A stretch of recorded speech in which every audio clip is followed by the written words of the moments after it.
Mr. President, we exercise our right of reply to one more attempt by the leader of Pakistan to tarnish the image of this august forum by bringing in matters internal to my country and going so far as to spew falsehoods on the world stage. While such statements deserve our collective contempt and sympathy for the mindset of the person who utters falsehood repeatedly, I am taking the floor to set the record straight. Regrettably, this is not the first time the leader of Pakistan has misused platforms provided by the UN to propagate false and malicious propaganda against my country, and seeking in vain to divert the world's attention from the sad state of his country, where terrorists enjoy free pass while the lives of ordinary people, especially those belonging to the minority communities, are turned upside down. Mr. President, member states are aware that Pakistan has an established history and policy of harboring, aiding, and actively supporting terrorists. This is a country which has been globally recognized as one openly supporting, training, financing, and arming terrorists as a matter of state policy. It holds the ignoble record of hosting the largest number of terrorists proscribed by the UN Security Council. Mr. President, we marked the solemn occasion of the 20th anniversary of the 9/11 terror attacks just a few days back. The world has not forgotten that the mastermind behind that dastardly event, Osama bin Laden, got shelter in Pakistan.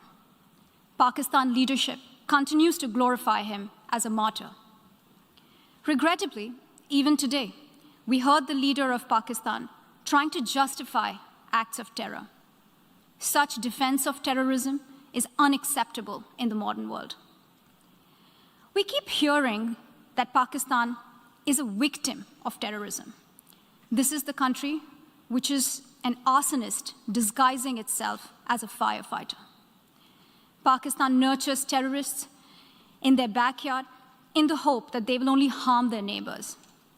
Our region, in fact, the entire world, has suffered because of their policies. On the other hand, they are trying to cover up sectarian violence in their country as acts of terror. Mr. President, this is also the country that still holds the despicable record in our region of having executed a religious and cultural genocide against the people of what is now Bangladesh.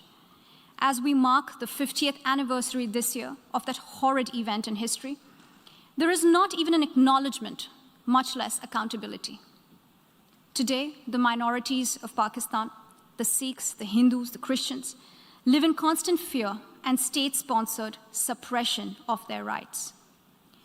This is a regime where anti-Semitism is normalized by its leadership and even justified. Dissenting voices are muzzled daily, and enforced disappearances and extrajudicial killings are well documented.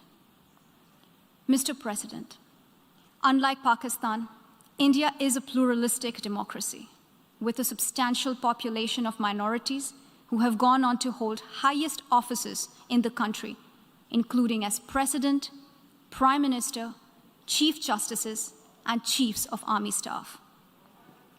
India is also a country with a free media and an independent judiciary that keeps a watch and protects our Constitution. Pluralism is a concept which is very difficult to understand for Pakistan, which constitutionally prohibits its minorities from aspiring for high offices of the state. The least they could do is introspect before exposing themselves to ridicule on the world stage. Finally, Mr. President, let me reiterate here that the entire Union territories of Jammu and Kashmir and Ladakh were, are, and will always be an integral and inalienable part of India. This includes the areas that are under the illegal occupation of Pakistan. We call upon Pakistan to immediately vacate all areas under its illegal occupation. Mr. President, Allow me to be categorical about India's position. We desire normal relations with all our neighbors, including Pakistan. However, it is for Pakistan to work sincerely towards creating a conducive atmosphere, including by taking credible, verifiable, and irreversible actions to not allow any territory under its control to be used for cross-border terrorism against India in any manner. I thank you, Mr. President. I thank the distinguished representative of India, and I now give the floor for 10 minutes to the distinguished representative of Pakistan.